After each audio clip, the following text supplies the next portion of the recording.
he has this way of right away seeing through how their body is being held, how they're walking, then especially with the profile, then he has it down. But even in the first visit, just like with my own first visit, he was able to separate my type of operating from the rest of people, because he saw me as being one of those who wanted to save. Now, not everybody who walks in here has that, but he's able to identify it immediately. And before I left, I remember having felt like I'd had a really great meal. The conversation I had with him, it was very satisfying and empowering, and it didn't feel like I was going to be stuck. So when someone perceives from a deeper perspective, they're also able to give you a tool that you weren't expecting. I believe that the mind-body connection is related to why we get ill, why we get stuck. There's so many layers to us as human beings. We're very profound entities. And to separate the mind from the body is now recognized as an illusion. So that when people have patterns of hurt at the same time as having body symptoms, I can send that client or clients to Dr. Steve, and he can give them a bigger reference point, a deeper understanding from a different perspective. When someone goes to a therapist, you start understanding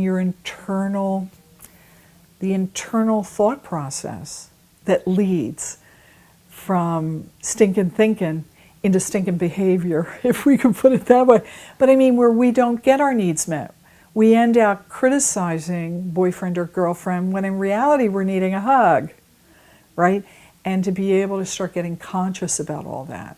That's all involved in the mind-body and how the body's all of a sudden getting stomach aches after an argument, or a backache when you're worried about money, or I don't know, there's thousands, maybe millions of ways that the body speaks, but to realize that they're connected and to listen.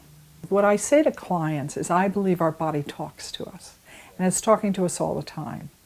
So when I can send them to Dr. Steve, he's able to unravel that, because that's beyond my my licensure, getting into the body or analyzing that. But I do know it's directing us there. It's pointing us to look deeper in what is her or his body saying, that there's this continual pattern or intermittent pattern that happens sometimes or happens constantly. We'll start finding there's a storyline to go with it. What I see is that because we're so complex, it couldn't just be about take a pill and it'll take care of everything. Those are just the symptoms, and we want to mask them with a pain pill or Xanax. But what's underneath that? That's the important question. Always what's really driving that. Driving the illness, driving the pain, the hurt. I don't have to talk people into what they feel about him after they meet him or after their experience.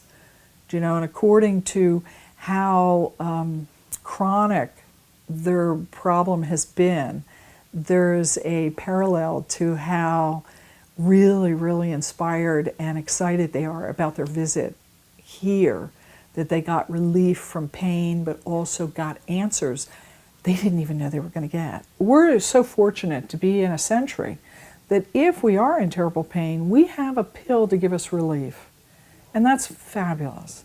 But if it's an ongoing pattern, such as somebody being depressed and getting an antidepressant from their general MD or whoever, and then not working on the emotional causes of the depression, then the depression is just being held in check, where they're not as in pain or feeling the exacerbation of whatever is driving the depression.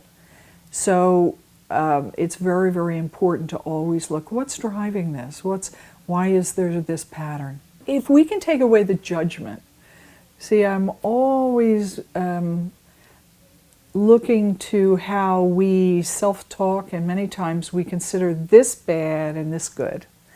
But if we even take a depression as having a gift for us of trying to break through someplace where we're stuck and we won't give it up, but it's impairing us, or a fear that we're frightened to move through and we're clinging to the old. And there's a gift in that. So the depression or other maladies, if we don't just judge them as wrongness, as badness, and look for what are they trying to speak to us about, we can then feel more empowered. The person needs to know that they have their own knowingness to rely on, that they have their own power to rely on, that it isn't out there, that someone like Dr. Steve can sort of hook your horse and buggy up together, where you start understanding how your body is behaving and how it's connected to other generations who never had the opportunity to work through and process feelings of inadequacy, etc. And that how we carry feelings many times that don't belong to us, that it comes down through the generational transmission, feelings of inadequacy, of not being enough, of being stupid, the negative distorted beliefs that get laid in probably before we're 7 years old, just because of the reactivity of our parents. Sort of replicating how they were parented. It isn't, each parent did the best he or she could according to how they were parented. So we're not looking for somebody to be bad here. But he's able to help each person get clearer about their part in shifting their own experience to getting what they need and what they want. Because isn't that really what it's all about? And the confusion of yearning to have peacefulness and centeredness, but being surprised that, oh my gosh, certain times in the day I get really reactive and irritable or sad, and I didn't understand how come it happened. Well, there's answers out there that are empowering. And his way of connecting mind-body is a very powerful tool.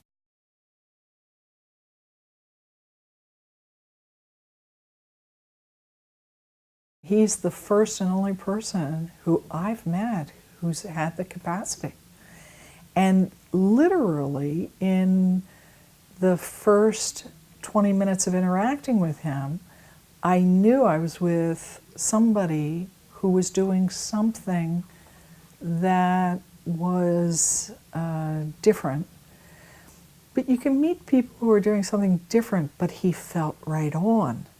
Because having been a client myself for many, many years, to have someone be able to call me out on exactly how I operate within the first 20 minutes, not knowing anything about me, was very impressive. That's why, I laugh with him about it. I thought he was psychic in the beginning, but I knew there's something that was profound and very precise about what he did. One of the things that he said to me was that, and he hadn't even seen me in my own practice, but he said, I bet you bend over a lot to talk to people, right?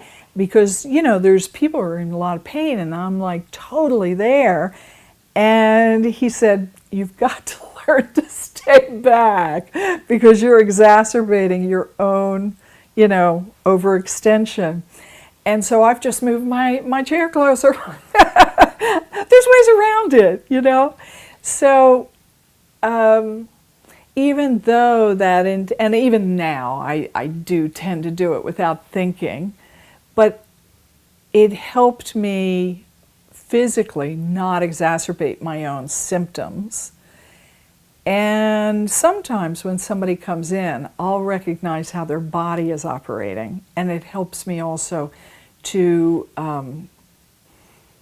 talk from a certain perspective right off.